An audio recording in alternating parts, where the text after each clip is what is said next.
ইসলামকে হেয় করার উদ্দেশ্যে ধর্মশাস্ত্র নিয়ে পড়াশোনার মতো মারাত্মক একটা সিদ্ধান্ত আপনি কেন নিয়েছিলেন? আচ্ছা, বেশ। যখন করছিলাম তখন এটা আমার পা বিপজ্জনক বলে মনে হয়। আমি হাই স্কুল থাকাকালে আমার বাবার কমান্ডার একদিন আমাকে বললেন, "দেখো, আমরা তোমার পরিবারকে চিনি। আমরা তোমার অবস্থানটা জানি। আমরা জানি যে তুমি বিতর্কে ভালো। তুমি মানুষের সাথে কথা বলতে পারো। তুমি মানুষকে বোঝাতে পারো তোমার গ্রেড ভালো। এবং তুমি একজন ভালো খ্রিস্টান। তাই আমরা চাই তুমি এই দলের অংশ হিসেবে কাজ করো। তোমার কাজ হবে মহিলাদেরকে ইসলামের চর্চা থেকে বিরত রাখা। মূলত তাদেরকে স্বাধীনচেতা এবং নারীবাদী হয়ে জীবনযাপনে উদ্বুদ্ধ করা।"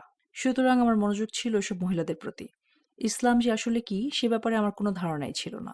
তখন আমি ইসলাম সম্পর্কে সেভাবে পড়াশোনা করিনি কিংবা ইসলামকে জানিনি। স্কুলে কিছু ব্যাপারে আমাদের জানানো হতো। হাই স্কুলে আমাদের বইয়ে লেখা ছিল মোহাম্মদ ছিলেন একজন মৃগীরোগী আর তার খিঁচুনি দেখা দিত। তিনি মদ্যপান করতেন। এরকম ভয়ংকর সব কথাবার্তা লেখা থাকতো যা মোটেই সত্য নয়। অর্থাৎ ইসলাম সম্পর্কে আমি আসলে কিছুই জানতাম না। আমি ভাবতাম মুসলিম নারীরা পশ্চাৎপদ, তারা সত্যিকারের জীবনের স্বাদ পায় না এবং সেটাই অনুপ্রাণিত করেছিল আমাকে। আমি তাদের সমস্যার সমাধান করতে চেয়েছিলাম। ওরা জানতো যে ইসলামের পথ থেকে মানুষকে বিচ্যুত করা খুবই কঠিন। কিন্তু তাদেরকে দুর্বল মুসলিমে পরিণত করাটা সহজ। আমার মনে আছে একবার আমি এক জেনারেলের মেয়ের সাথে কথা বলছিলাম। তখন ৭০-এর দশক। ইরানিরা আমেরিকান দূতাবাস দখল করে রেখেছে আর আমেরিকানদের আটক রেখেছে। কেন আমাদের বাবারা ওখানে গিয়ে ওদের সবাইকে শেষ করে দিচ্ছে না? মেয়েটা বলল, আমিও আমার বাবাকে গতরাতে এই একই প্রশ্ন করেছিলাম। উত্তরে যা তিনি বলেছিলেন তা হচ্ছে, বেশিরভাগ মানুষেরই মৃত্যুর ভয় আছে, বিনাশের ভয় আছে, যে ভয়কে কাজে লাগিয়ে তাদের নিয়ন্ত্রণে রাখা যায় এবং আমেরিকা তাদেরকে এভাবেই নিয়ন্ত্রণ করে। কিন্তু মানুষ যখন ইসলাম চর্চা করে তখন তাদের কোনো মৃত্যুর ভয় থাকে না। আমার মনে আছে পরবর্তীতে যখন আমি মুসলিম হলাম তখন আমার মনে হয়েছিল, ও এবার আমি বুঝতে পেরেছি